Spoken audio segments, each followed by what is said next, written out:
Hi. So this video is a little bit of a one-off, but it is dedicated to my dear friend Chance McGee as a little token gift for his 40th birthday. We love you, buddy. I thought it would be fun to go through a little idea for you. Um, just thinking of you, and you're such a great human being, and you've been such a good friend and such a special person in my life, and I know in a lot of other people's lives. So I wanted to sort of speak in a way that you and I can speak, and kind of I'll talk about Seven Samurai in a moment, but one of the funny things about it is he kind of split Kurosawa kind of split the nation of Japan into these seven qualities that were all different parts of Japanese culture and society. Right, like the general is the leader, the swordsman who just wants to perfect his craft, the humorist, the comedian, just the moral support person, et cetera, et cetera. And I know sometimes I think about people like that, like, only I can only have certain discussions with certain people that will like understand on a certain level, right? Like, I have certain friends I'll talk to about the Seattle Seahawks and certain friends I'll talk to about maybe politics or Navy stuff, but for art, it can be hard to find someone who speaks the same language. And I know you were a singular person in my life for someone that just understood art on a similar level to me. And you taught me a bunch, and I think we taught each other a bunch. So, if nothing else, man, I just want to give you that compliment. But hopefully, this whole thing is a compliment in that way. Was thinking the other day, kind of cool little historic moment. The Prime Minister of Japan was in the U.S., and you might have saw this, and they're doing like a joint press conference, her and President Trump.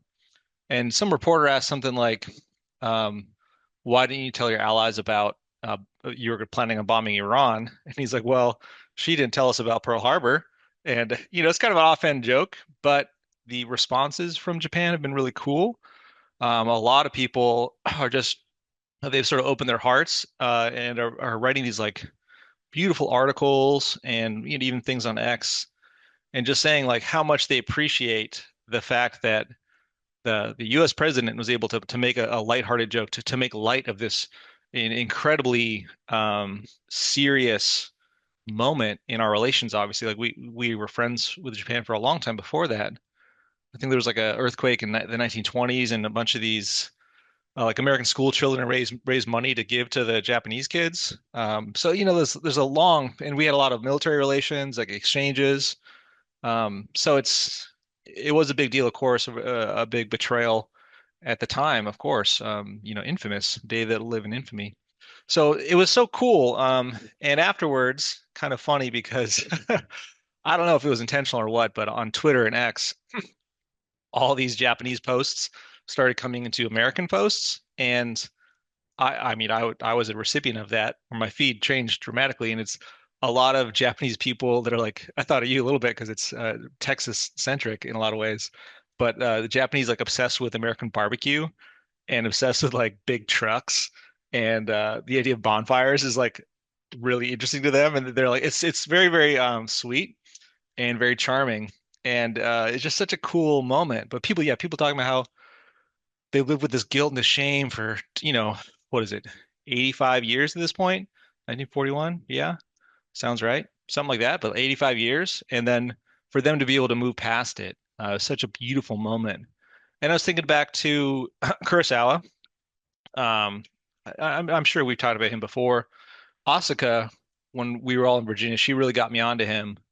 And I'm very thankful for that too. And she's someone as well who I thought, excuse me, I think speaks the same language as us in terms of art in so many ways.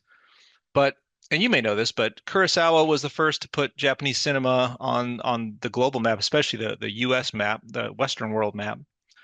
He had taken kind of interesting. So I think it was the communist revolution in Russia when a lot of so early days of film, early couple decades, and it's the 19 teens when the Soviets took over the communist revolution, and a lot of the Western film studios, all the actors, camera equipment, they all left.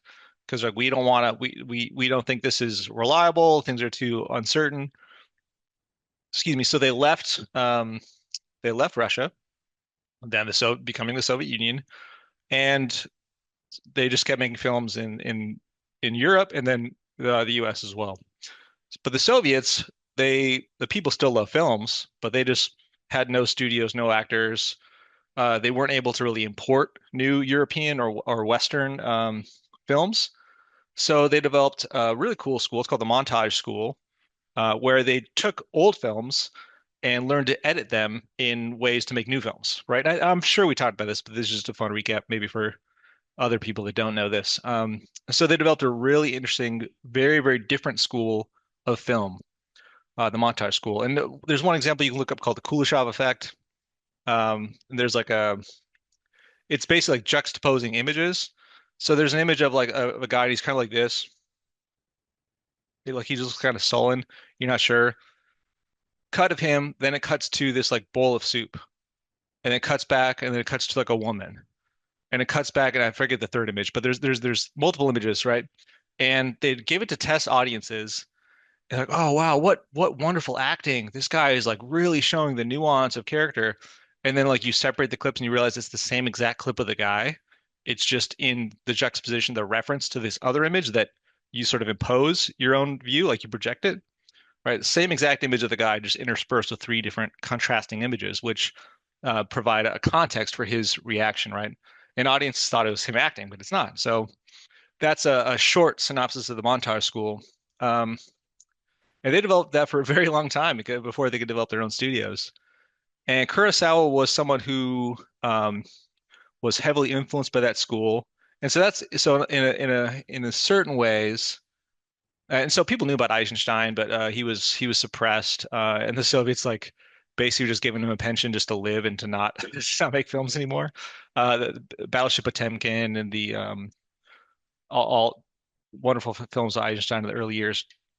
Anyway, so it comes into play because so Rashomon is the first one. I think it's 1950. I get the years a little mixed up. You may have seen it. It's a great film. It's usually on these three next films I'm going to talk about are generally on the top three. Like generally, there are three films that are on the top 100 films of all time, and I think they're deservedly on that list. Rashomon's great. It's a lot about like different viewpoints. They take different narrative lenses with the same thing happening. There's ultimately a like resolved what really happened view, but it was unique at the time, and it put him on the map. Um, it was played at the Venice Film Festival, I think 1950, and it like I think it won the Golden Lions. It was the first Japanese film to win that award, and then it's brought into the States, and so it sort of backdoor brought Soviet school techniques into through Japan into the West, and it obviously gave him more resource. He'd been making films throughout the war, but this is like his first major film. Next film I'll talk about, and I'm sure we talked about it at the time, but Oscar Gamianto is called Ikiru, To Live. Beautiful, beautiful film. And also shows the Russian influence because he adopted this short story, a novella from Tolstoy. The novella, it's called The Death of Ivan Ilyich. It's really interesting, very, very, very, very Russian. It's about this mid-level Russian bureaucrat who he's just like he's obsessed with bureaucracy, and he's like some middle manager, and he's obsessed with like where do I fit in, and if this guy dies, then I can take up a position, but like these people are ahead of me. It's all like career advancement, and his family hates him. His wife hates him. His coworkers are just like waiting for him to die so they can take his spot. He's waiting for them to die. He accomplishes nothing. It's very, very dark. Then he gets stomach cancer, and then most of the novel is him just like in pain, reflecting on the failure of his life, and then dying. And that's it's so funny. It's darkly funny. It's not meant to be. It's not a comedy. Um, Kurosawa adapts it into this film called Ikiru, To Live. I would say if I had, gun to my head, it's my favorite film of all time. It's phenomenally beautiful, and it's also an example to me of one of the only times where the film is better than the movie. And I'm sure I shared my lectures with you back then about how to adapt things. I'm actually going to republish them soon, kind of dusting off from the archives, but I have those links. but the relationship of written word and taking a story and adapting it into different media, there's all kinds of difficulties that come with that. But yeah, again, one of the only examples I can think of where the film is better than the book, and it's partially because it's a very loose adaptation. But here's the story, and it's on HBO Max for anyone that wants to see it. Yeah, you all should, excuse me, just watch it. Don't take my word for it. But he starts with this Japanese bureaucrat who is doing, he's a paper pusher, uh, realizes he has stomach cancer, and then tries to figure out how to make his life have some kind of meaning, right? So it's much more optimistic than the Tolstoy. And first he goes out drinking. He's like, okay, maybe this is what it means to live. And he meets this old like reporter who like shows him. He's almost like a Virgil figure for Dante navigating the underworld. And they go to like a strip club, and that's like, okay, maybe this is different, and it goes like a casino. Um, Beautiful. One of the best scenes in cinema occurs around this time of the story. And then there's a young gal he worked with who like she showed life, like she showed joy. I should back it up. The opening scene is like so brutal in its own way for pessimism. There are these there's these moms, and so this guy works at the parks department or like the city office, city council kind of thing. Public parks department, yeah. Yeah. These moms, there's like a cesspool that like their kids are playing around. They're getting rashes and getting diseases. And so they're going to the city hall to say, hey, can we cover this up and make it into a park? Because this is just awful. And they get the run, right? Like Park says, oh, you got to talk to sanitation. Sanitation says, you got to talk to public works. You got to talk to roads. Like it's like a brutal scene because you're like, you start to sympathize with these people. They get pissed off. Like, what do you guys even do here? What's the point? Right? And part of the background is, so this is 52, I think, 51, 52. This is so Japan had been an imperial system forever, right? A theocratic system, actually. The emperor was king, the sun god, the god king. Their government was their god, and vice versa. For as long as you can remember in Japanese history and cultural history, World War II happens, they lose. MacArthur is the governor at this time, and saying, look, you all are going to become a democracy and we're going to help you figure it out. Just think of like the cultural shift that entails, right? That's huge. It's a huge shift for a people to like all of a sudden become a very different kind of country. So you get a hint of that in the beginning, and that would have been more in the minds of the people at the time, right? If you're in Japan, it's like it's saying a lot of things that might not translate to a modern audience, and also totally fail in the adaptations, which I'll talk about in a moment. So anyway, so he's trying to figure out what to do. Um, this young gal is like full of life, and he's like starts hanging out with her. He's got a son that like the son is like kind of waiting for him to die. It's very sad because he spent his life at this meaningless job. Um, so, but and then I mean, this is a little bit of spoiler. You can skip ahead a couple minutes, but like he passes away pretty like middle of the movie, and then there's this funeral with all the other city officials, and it's crazy because like they're getting progressively drunk and they're getting more honest with what they think, and they start talking like they didn't know he had stomach cancer. They're sort of piecing it together, and they're trying to figure out why he was so dedicated for the last months of his life. And you see him like trying to get this park built, right? It's just this little thing, but it's something. And just how much opposition. Like he had to fight everybody, like city halls, like threatening him with thugs. And but you can tell he's got this like single-minded determination because he just made this realization of I can do something, right? So I'm giving a complete nutshell. But very, very beautiful, beautiful scenes. It's Kurosawa. It's black and white subtitles, but just beautiful shots, beautiful acting, these harrowing songs. I don't know if you were there for Asuka's Going Away, but I sang the one song, Inochimaji Kashi, beautiful song. Anyway, it was adapted in like the 2010, 20, late 2010s ish. Bill Nighy, he's a good British actor. It's all set in Britain post-war, and it's not a bad film. The dude, this Japanese guy, wrote the screenplay. He loved Akira as a kid. It was formative for him, and it's tries to replicate it, but there's nothing they completely removed any historical context to it. It's just this British guy and like again, it's whimsical, it's got some pathos and some heart, but it really is it reminded me of like the Roman statues, the copies of the Greeks. They're like, yeah, you got the basic shapes right, but you didn't get the soul. You miss the soul. And you missed the deeper aspects to what it was trying to say, you know? And I mean, you should have just like put the old one in theaters. I mean, it would have been better maybe. I'm not trying to dissuade people from trying, but I do think about it with adaptations. I know we talked about opera adaptations over the years. Anytime they're trying to put it in modern garb or do like a modern spin, I'm of course perfectly fine if people want to make their own compositions. That's great. I support it. But anytime they're taking something from the classical repertoire and like adding a modern spin or whatever, it almost never is good because I think, often being proven wrong, I don't think they get the whole concept. And this film is one example of that, I think. We'll talk about the final film in a sec here, but they don't get the full concept. And there's a couple things and so you're not really giving the same idea. You're giving your reduced, diluted, less dimensional version of this concept. And it might still be good because the original might be fantastic and you're taking, a couple slices of it.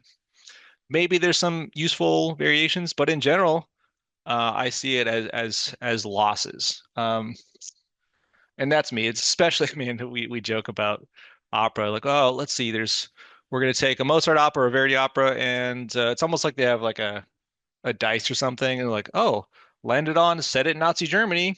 I guess like we're showing how tense the situation was, and we're adding an extra degree of drama, and like it's just never, it never makes it better.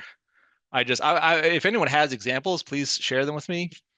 But like, it's just like a joke. There was an Onion headline years ago about um, local Shakespeare play to radically introduce accurate setting. Like it's going to be radical to just do it as it's written. And it is hard. And I think that's, Furtwängler talked about you have to bow to the master before you. And this is my words from his views, but you have to respect the master. You have to bow to the master before you enter the temple. You have to have a humility and a reverence for the greats. And he said, actually, his quote I do remember. Um, he said the young kids are asking, "How do we become as great as the masters?" And he says the very question is the problem. So you're trying to just, I want to be great. Like you don't, you have to actually study it. You have to bow in humility at the altar of the divine, the great works of art, to ever understand um, how that temple works, what the secrets actually are to beauty and to divine composition. I say that less so like from the religious and more from the greatness of classical art, Western art, not discounting other forms of art, but this my focus is the West. So yeah, there has to be humility involved, and one of the things that does happen when you have these modern people do the modern version. We're setting it in Mussolini's Italy, and they're gonna be wearing wigs and whatever. It just it really is like on ad libs or something. This play is set in the 1970s, and like the one Don Giovanni I went to see in Seattle. And Seattle's not it's a lower tier opera house, but still. And they set it in multiple time periods. It opened up in like 1930s. It was like detective noir kind of thing. And there's like a motorcycle, but it was like a 50s motorcycle. And then it's like 1790s for chunks of it. And then Maseto's beat Maseto's song is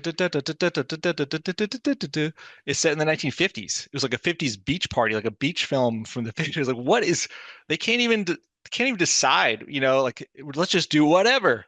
I was like, all right, you're gonna direct act two and just whatever you want. It's so incoherent. Anyway, a little bit of a soapbox there. But Akira is phenomenal. Third film of this little trifecta, this little trinity. Seven Samurai, and it's kind of what I want to talk to you about. It's beautiful as well, and you've probably seen it. It's on the top 100 lists pretty consistently, has been, it probably will be there for a long time. Um, it's such an interesting play on Japan's history, right? So it's set in like feudal Japan. I forget the time period. There are these groups of marauders that are going to local towns and demanding like all their harvests, or they're going to kill them all, right? And these villagers, like they ask the village elder, what do we do? Like, we're not going to have enough grain when they come back come harvest time to survive. So if they don't kill us, we'll die from starvation. And like we we have no option. So the wise man says, "Oh, well, go take what little money we have and hire some samurais to defend us." So they go out and they get the general. The general is the same dude who was the main character in Ikiru, which is a fun little parallel. He's old wise general. He recruits six others that all, as mentioned, they all represent these slices of Japanese culture, Japanese society. Like I said, the guy who just wants to be the perfect swordsman. That's all he's completely dedicated to his craft. It's really beautiful. Um, I used to call our mutual friend Kikachiyo, who is Toshiro Mifune, who is a phenomenal actor. He's like the criminal in Rashomon. Um, and he's just like this wild man. He's not really a samurai, but he's just sort of playing as one, but he also shows the qualities through his play. And he's just this like sort of anarchic, almost like elemental deity kind of figure.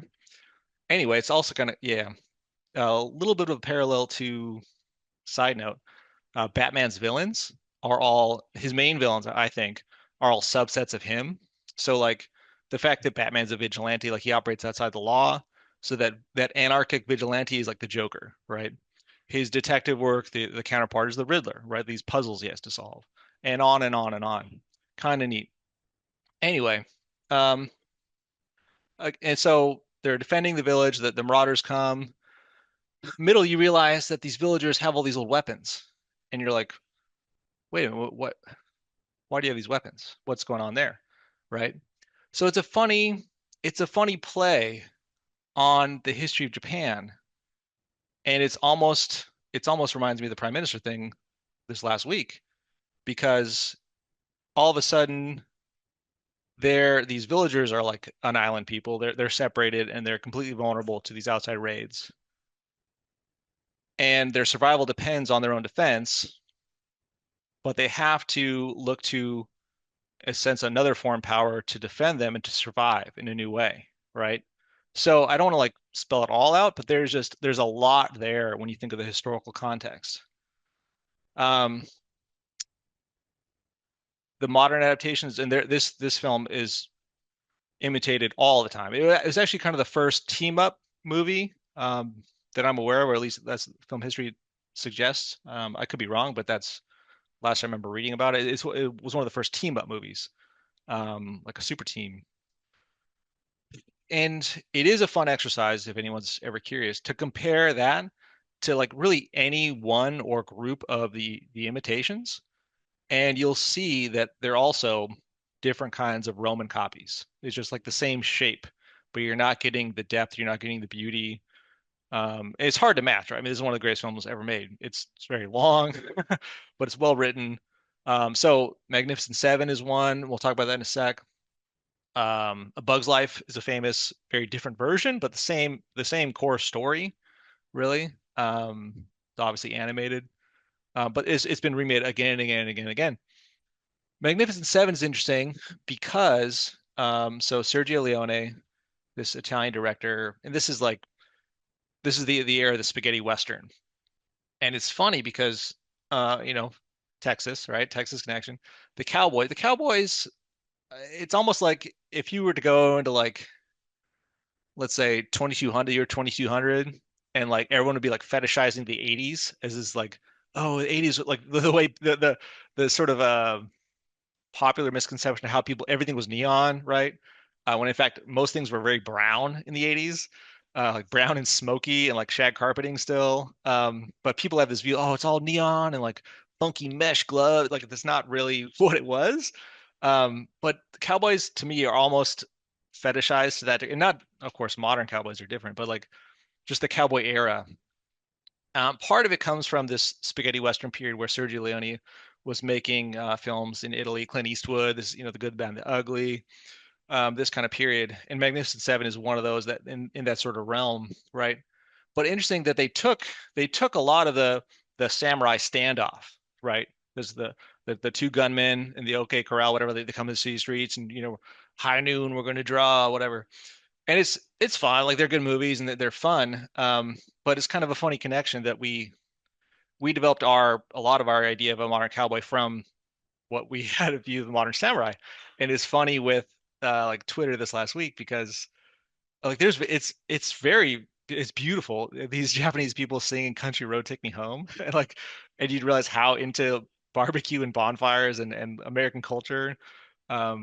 People whatever rag on us, but like, dude, there's something to it. There's something to American culture on that level. That's still it's just like, look, man, people just want to live. People just want to have a good time. All these people like Japanese people like posting a picture of a steak and then like getting 20,000 replies and like 20,000 invites like, hey, come over to our barbecue. Like, come to the United States and come to our barbecue. You are welcome. Come into our barbecue. We'll show you what a bonfire is. We'll take you out on the boat. We'll show you the lake. Right. So there's a beautiful thing there. And yeah, it's just fun, man.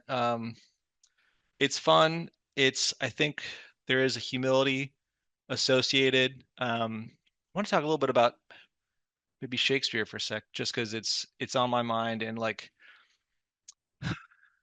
it's there's something so cool about really, really beautiful culture and really beautiful art that has to be studied again. And I know it has to be studied in depth for a long time for you to ever like scratch the surface of knowing what it is, right? And I know we've talked about things like Shakespeare before, but Measure for Measure is a fun one. It's really fun. Um, there aren't a lot of modern versions of it that are good. The BBC did one. Really reading the book is the best way, but it's really cool. I think it might be the best like summation of a lot of the principles of Christianity in the Bible outside of the Bible. And that's like in a non-philosophical way. But I'll try and this is going to be like from memory. But so there's a duke in Vienna, and he leaves. He's leaving town, and he has this replacement duke who he says is like he's the most moral, upstanding guy in the dukedom, the county, right? And he's going to run things really great when I'm gone. And they introduce him, and the duke's aide is named Aeschylus, so it's spelled Escalus, which means scales, but it also is like the Greek playwright Aeschylus, which we'll get to in a sec. So Angelo comes in and he's like, I don't think I'm ready for this, but sure, I'll do my best. And then you realize through dialogue that that the Duke has let the laws go fallow. They become lax and they haven't been enforced. And the city's kind of in shambles, right? So you're like starting to question, like, what was this Duke like? Why do you just let this happen? This kind of sucks. There's a lot of like houses of prostitution, and there's a young kid named Claudio who loved his girlfriend, Juliet, got her pregnant. They were supposed to get married, but the dowry fell out through some accident, so they couldn't. So she's pregnant. They're not in wedlock. They're not engaged. They're not able to be married at that time. So Angelo wants to make an example of this kid. Like, well, punishment's death, and it's not my fault the city went into shambles, but now it's my chance. I can reestablish the law. So there's this young, he's called a fantastic. He's kind of a punk, but his name's Lucio. The replacement Duke's named Angelo, by the way, not in the source material. So Shakespeare changed his name to be Angelo, like angel, and you're sort of getting this moral, upstanding dude. Lucio, of course, Lucifer or Lightbringer, right? Sort of a counterpole. He's not a main character, but Lucio's like, oh, he goes to talk to Claudio, his buddy, at the jail, and he's like, I'm gonna die. Can you go get my sister? She's about to become a nun, so she's a sister about to become a sister. Kind of funny. Isabella, like beautiful. Her name wasn't that in the original. She's just about to take her vows, and they show her cut to her in the nunnery, And she's talking to the head nuns, like, you know what? I wish our laws in this nunnery were like more severe. Like, this isn't enough for me. And but you can tell she's like she actually has some level of connection to Christianity or principle. And Lucio's like, hey, we need you to come argue for the release of your brother. And she's like, okay, he's gonna die, of course. Let me do that. So she holds off on her vows. She wants to go talk to this replacement Duke, Angelo. She does, and she's arguing like, what sin do they commit, right? Like they want to be married, and she's making these pleas, and it's she's a wonderful character. She's very moral, and she's making these one like beautiful arguments that you find yourself like being convinced as you're like, wow, yeah, this is a good point. Um, and he's like, no, not going to do it. But then in the middle is like, well, this is a great speech. What's this? What's this? He's finds himself falling in love with her, and like not in a great way. Um, where at a certain point he's like, well, come talk to me tomorrow, but your suit's hopeless. This is not worthwhile. So she comes back, and this is it's funny because I remember when we were in Virginia, we would like do those Sunday read-throughs, and I remember Merv was doing this part, and I just it sticks in my mind because it's Merv so funny. But he says this thing like, well, uh, he basically comes out to like, would I'll save his life if you sleep with me. And the way like Merv delivered the lines, Merv's a good actor. It was just like, I think it was the time when Cody was like, "Damn, Merv," like what, like that's dude, like what's going on? Like, not anyway, just a joke about Merv, but like he's just a good actor. Um, and you're like, it's just such a dark thought. And then so there's other scenes. There's scenes at like the local brothel, which I'll get to in a minute. But so the real Duke has been he's wearing monk robes, and he's now come back into the city in disguise. He's trying to like see how things are operating, right? He says, well, there's a plan, like we can I'm shortening a lot of this just to give you some idea of it, and to get onto some of the more substantial aspects of it, which are fun. Um, Actually, I'll cut to the brothel. There's this lady named Mistress Overdone. She's like the head lady. She's kind of like the madam, right? She runs the prostitutes. There's her barkeepers, this guy named Pompey, like the Roman general, um, and Pompey the bum. He's really funny. And they through Angelo's new rule, they capture Pompey and put him in jail because they were running a house of ill repute. And now it's funny because Pompey becomes the assistant executioner. So he was fine, like illegally fostering, sex, prostitution, but now he's like legally helping kill people, right? And it's just a funny little duality. We're like, which one's right? Or right? Where's the nuance there? There is nuance, and what is the nuance is really funny. So the Duke, Isabella's like tries to argue with him, and Angela's like, if you like go public with this, I'll just say you did it. I'll kill him anyways, right? It's really such a brutal character, and like he was just touted as this great guy. Um, so the real Duke in disguise, dressed as a monk, says, "I think I have a way to solve this thing, right?" And he says, "Well, Angela was originally betrothed to this lady Mariana, but because the dowry fell out, they couldn't get married, and he didn't want that, so he left her, right? But she loves him, and she still loves him. So we'll just play a little switcheroo. You just tell Angelo, sure, I relent. I'll sleep with you. Just come to this little garden house. It'll be pitch black, and my only rules are you just don't say a word. Just come in, and that's it, right?" And so Mariana is going to come and replace, and now they're going to consummate the marriage, which legally at that time would mean that okay, you actually have to marry this person now. It's a weird rule. And so look, modern audiences, this isn't like the most wonderful solution to a problem, but the bed trick is very classical and very, Major Figaro does it. It's not. The more you think about it, the less bad it is. I'll say that much. Like to dupe the rapist. Like, all right, how much do we care? Like, are the moral qualms? People say, oh, it promotes rape culture. Like, and that's a way to paint it with a brush to ignore it and not have to deal with it. It's like I don't have to do my homework if I can tell you it's racist, teacher, right? Or whatever, misogynistic. It's against whatever. Pick your poison of the what's called the school of resentment in classical literature. Anyway, so they they pull off the bed trick. Angelo sleeps with the lady he was supposed to marry anyway.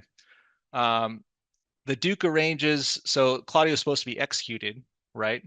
So the really messed up thing, Angelo, Angelo, he thinks he slept with Isabella. He really slept with the person he was engaged to years ago. He still orders the death of Claudio, which is just like, all right, that was like it wasn't like the sexual thing wasn't the evil, like it's a deeper evil that you won't even let the guy live. Like that, it's like this guy is awful. Um, I will say earlier on, one of Isabella's arguments to save her brother is like, you're gonna kill like there's no sanctity in human life. And that's not even really like a close paraphrase, but she's arguing like what sin is it to love, right? And it's a I can't do it justice. You should just read it. So the disguised Duke arranges for a backup person to there's a dude who's like it's funny, there's one dude, Barnabas, it's whatever the guy that's supposed to have been killed instead of Jesus, Barabbas, but it's close. And he's just like he's a prisoner. He's supposed to have been killed, but like he's just drunk every day. It's not clear how he gets booze, but he's drunk every day, so he's not able to have been provided absolution, like forgiveness for sins. So they were just gonna like swap Aru because he looked kind of like Claudio, and so the Duke is arranging for the executioner to do this um, this provost. But there's this other pirate named Ragazine who they do end up killing because he was supposed to die as well, and he had been absolved. And so they make him look like Claudio. Okay, this is in the end. Act five gets a little clunky, but it's clunky for a reason, which I'll get to. Okay, so the Duke lets it be known that he's going to come back to town. He's going to come back to town, and he says, okay, any grievances in the city that need to be resolved by me or Angelo, please bring them to this big gathering, and we'll address them as they come. And no one knows that the Duke is a monk, that he's in disguise. No one knows that at this point. Um, so he comes back. Isabella comes with the claim, like this is what happened. This is what he said. Um, she doesn't say anything about the bed trick. So, and at this point, Angelo still thinks that he slept with Isabella. Not true though. And it's a little bit tricky to go through all the specifics, but there's many source materials that went into this play, and I was having an argument with some friends the other day. It's not that the audience needs to know those source materials. They probably did have a much better sense of it than a modern audience would, but it's more that Shakespeare found the best possible solution, like the best possible version of all those stories, and he combined. And it's it's worth studying from like a source study perspective because it's so brilliant, and it's so much more interesting and a beautiful story than these other previous stories, right? Because in previous versions, like the Duke comes and he just kills Angelo. It's like, all right, well, screw you, buddy. Um, and usually Claudio dies, and often the Duke will make Isabella marry Angelo and then kills him. And you're like, these are all awful solutions. So these are not like they're not they're just not good. Um, and they're partially not good because they don't incorporate a level of forgiveness.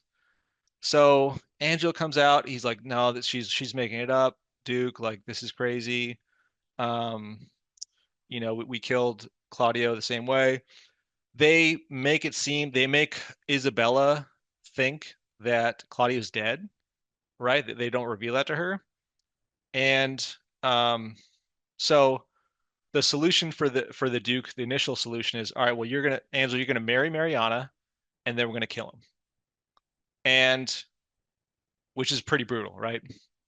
Mariana like gets on her knees and is like, please, Duke, don't like, and the Duke knows the quality of Mariana, but this is also a little bit for show and a little bit more for like statecraft purposes. Mariana's pleading for her husband's life, her new husband, the person that she actually loves, and that she knows didn't really commit a sin with the love stuff, probably committed a sin with the death thing, right? With the murdering the kid, that whole part. Um, but she begs Isabella to join her in pleading for her husband's life. And so in Isabella's mind, she thinks she thinks that the Duke thinks that he slept with her, which she knows to be false, right? And still killed her brother. But she, from a Christian perspective, still argues that, she tries to defend him as best she can, but makes the point like, the sins in the past, what uses it in taking his life, taking her husband? So it's a brilliant mirror because it's one of the arguments that she had made early on about trying to save Claudia's life. And there's one aspect to it, which is that she's being very consistent. She's saying, what would you do if you were in that position? Right. And so now she's in that position where she's having to argue for this person that she thinks is evil to a deep degree, but is still potential for salvation. So it's just it's so beautiful. It's so beautiful. Um, so the Duke, this is great. The ending's awesome. It's actually it is technically clunky, um, but I think it's unavoidably clunky because it comes from so many sources, and he had to make the best version of this story, which I think he does. So then the Duke forgives him. Lucio, so sorry, go back a little bit.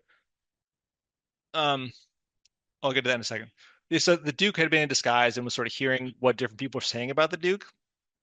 Aeschylus was supporting him the whole time. It's like, yeah, the Duke is a noble mind. He loved his people, right? It does conflate a little bit. It does conflict a little bit with like how he let the town go fallow, but that's like a little bit of a cynical take because you have to have drama in a story, right? You can't like everything's perfect all the time. At the end, well, it's a shitty story. There has to be something conflict. Um, but Lucio, the guy who's sort of the go-between, he's just like bad mouthing the Duke, which kind of holds up a little bit if so, once you realize, well, the Duke knew about Mariana the whole time. So the things he was saying at the beginning about Angelo being this great guy, like he knows that's not true. So maybe Lucio's points about the Duke are correct. Like, how do we gauge him, right? And how do we gauge him even if that is true, right? Because what does he attain for the city, which I'll get to in a second. Uh, and yeah, so it's funny. So Lucio had like impregnated this prostitute, and part of the Duke's solution at the end is to make him marry this prostitute. And he's like, "Oh, Your Honor, please don't make me do this." He says, "Please don't make me a punk," which is old slang term for like basically a homosexual, um, something like that. So he forgives him. He forgives him his slander, which is funny because he didn't know. Like he's just saying, he's just Lucio didn't realize that was the Duke he was talking to. He was disguised as a monk. Funny parallel to Henry V when Henry V disguises himself as a commoner and going around the troop grounds. A really interesting discussion about the responsibility of kings versus the responsibility of the regular citizens. Um, and Henry incorporating that into his final St. Crispin's Day speech, "We merry men, we band of brothers." He views himself as equal on the battlefield to his the people fighting with him. Brilliant, brilliant through line. Um, anyway, uh, so Angelo's pardoned. He's going to be married to Mariana. Lucio's pardoned. He just has to marry the prostitute he got pregnant. I forget if I mentioned that. So the pregnant prostitute he has to marry. It's hilarious. The low characters are their own thread. It's a beautiful. There's a guy named Constable Elbow who does lean upon justice. It's so funny. He's the low trope of the whole thing, the incompetent law that can't enforce it. His wife is he's the local sheriff, and his wife is working at the brothel as a prostitute, and he's like trying to arrest the people, but they're not obeying him at all. It's so funny. He's a scarecrow of the law, which is the term the Duke had used, no, Angelo had used earlier to talk about the state of collapse of laws. Okay, then they bring out Claudio, and you realize he wasn't killed, but he's going to get married to Juliet. So, in many ways, happy ending. One of the reasons people say it's a problem play is because it like doesn't feel like a great ending for some of those characters. I disagree, but part of it is okay. This is one of the inspirations. We know that Shakespeare knew about Machiavelli. He quotes it at least twice in his plays, in one of the Henry plays, Henry the Sixth, I think. It'll make me a Machiavel. But there's a story in Machiavelli's Discourses about a guy named Cesare Borgia who talks about there's this city that had become too liberal. They weren't enforcing their laws. So they bring in a replacement duke, same kind of thing. Um, and he enforces the laws. Everyone hates him, but he restores the laws. And then Cesare Borgia comes back and says, "Oh, thank you for doing that, but the people hate you. We'll have this trial." And he just kills the dude. Problem solved, right? That's a more brutal way to do it. Um, the Duke in this case presents a problem or a problem is created, it's a mix, and then solves it through Christian forgiveness, but also it's informed in terms of city building. The beautiful part at the end, all three marriages, right? Angelo Mariana, Duke, sorry, Claudia and Juliet, and then Lucio and the prostitute. I forget her name. Kate Keep Down. So many funny stories, funny names. At the end, the Duke asks Isabella for her hand in marriage. And now, one of the reasons I think Shakespeare is much better read than performed is, I mean, one, like the imagination is way more rich than the physical set per se. And usually you have the problem with modern directors who are adding their own garbage or their own misunderstandings. So I don't like it when directors or actors make a choice of what they do because there's some that's fundamentally a less good choice than the ambiguity of the question that's posed, right? Is it better for a religious person, in this case, an aspiring nun, she's just about to be a nun, and ironically also the sister of one of the characters, sister, not like that show. It's a good show. Um, but more so, is it better to live that life of extreme reflection and piety and religious principles, or to incorporate good principles into running a city and helping others? Which one is more correct, right? That's just one of the many, many nuanced, ambiguous questions from this beautiful play. Another element to it is Aeschylus, right? I mentioned earlier. Scales of justice, but also a reference to the Greek playwright, fantastic Greek playwright. Oresteia is one of only two extant trilogies we have that have come down to us, partially from the Irish and then partly through the Islamic Golden Age. Looking at the three plays is just extreme summary here, so please forgive me, but a crime, vengeance, and then resolution through Athena and through the creation of that court. I forget what it's called at the moment, but bringing in the maybe the most Christian of the Greek gods, Athena, like wisdom and justice, into their court system and into that play as a concept, right? So in the same way, you know, maybe a crime from Claudio's perspective and then Angela's perspective, and then could have been vengeance, or easily could have been vengeance. The Duke could have just said, the cool thing is the Duke might have done it, might have just like killed Angelo, had not Isabella argued for him. And that's why it's such a beautiful scene.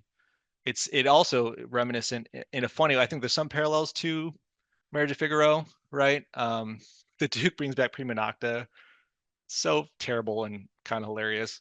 Um, a similar bed trick with Susanna and the Contessa, right? And so Marriage of Figaro is the second play in three plays. And I had never seen Barbara Seville until later. Um, and it was, I think I might have told you this. It was Seattle Opera, to their defense, a great production, very straight, very normal, very good. This baritone named Marius Kvetchin, who plays the Duke, beautiful voice, beautiful actor. Um, so they catch the Duke in the Marriage of Figaro, or the Count, in this trap, right? Uh, he thought he was sleeping with Susanna, who's Figaro's intended wife, but he ends up sleeping with his actual wife, the Contessa, and he doesn't know any better till the very end. And the citizens get in this trap, and it's this beautiful ending. Perdono, perdono, Mamilia Sera. Uh, they're they're they're Figaro's asking for pardon. I think that's what it is. Figaro's asking for pardon, and the Duke's saying no, no, no, no, no, and he's like he's final. Um, and the townsfolk, La Cinque. It's this beautiful, beautiful musical piece. And then Susanna comes out.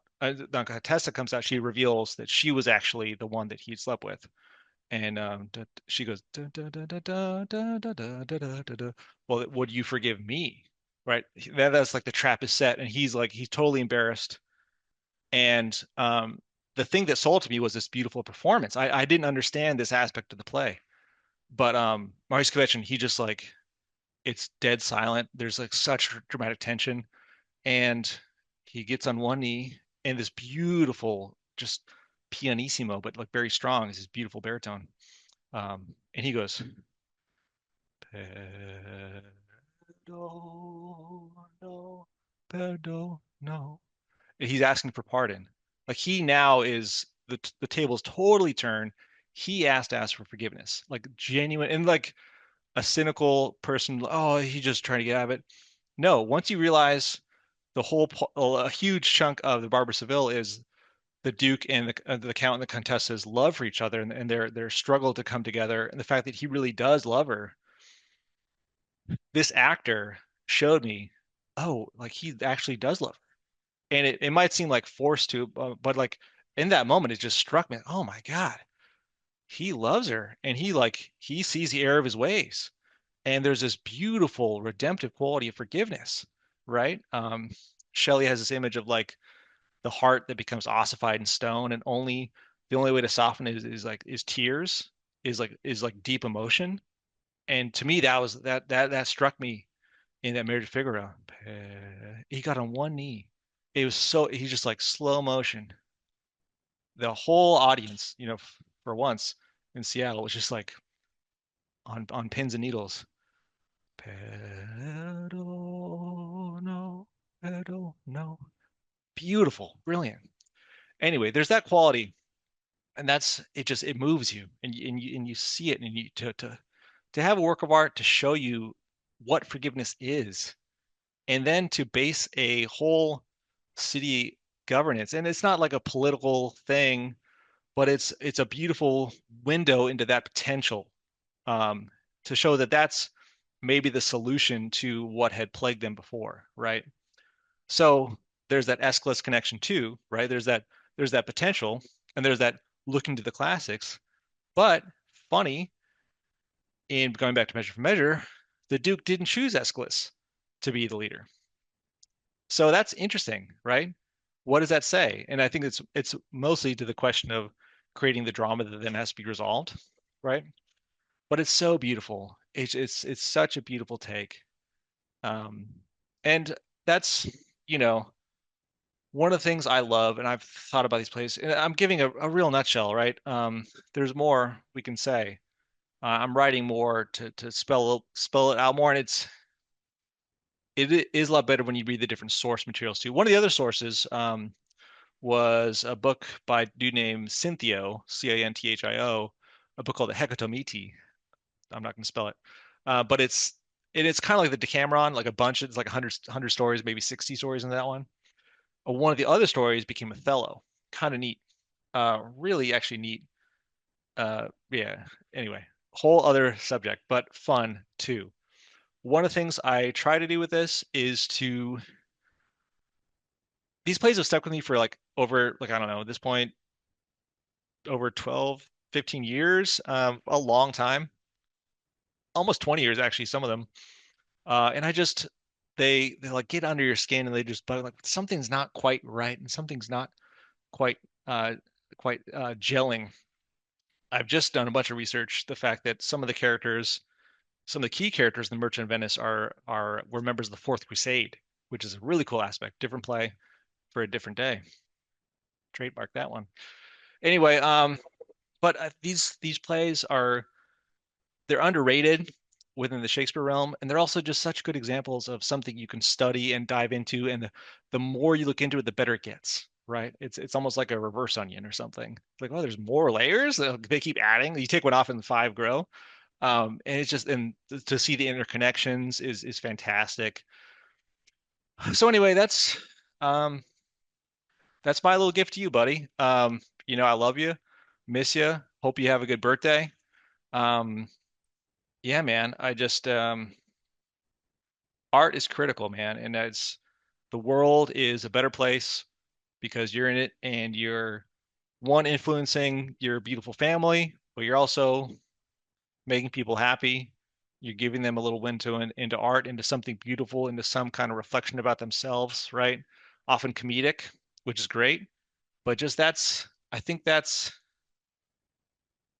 maybe part of our lives is that role, showing where the beauty is, showing people the value of even looking for it, or the fact that it's there, right? It's not for everybody. It's being of the group that want to create and not destroy. And a lot of what I look for in art is to try and show how a lot of these things are better than you think. A lot of modern art criticism is current, not necessarily modern, is how does something fail and why, cinema sins or like honest trailers and why does something suck? Um, and there's a value to that, sure. But personally, I look more at how can I show someone that this is better than you thought? This is more beautiful, more depthful, and to look for the beauty. So, yeah, man, I know you know what I'm saying, and I'm saying it to you, and you're the inspiration for this. So, yeah, man, hope you have a great birthday, and can't wait till talk to you again.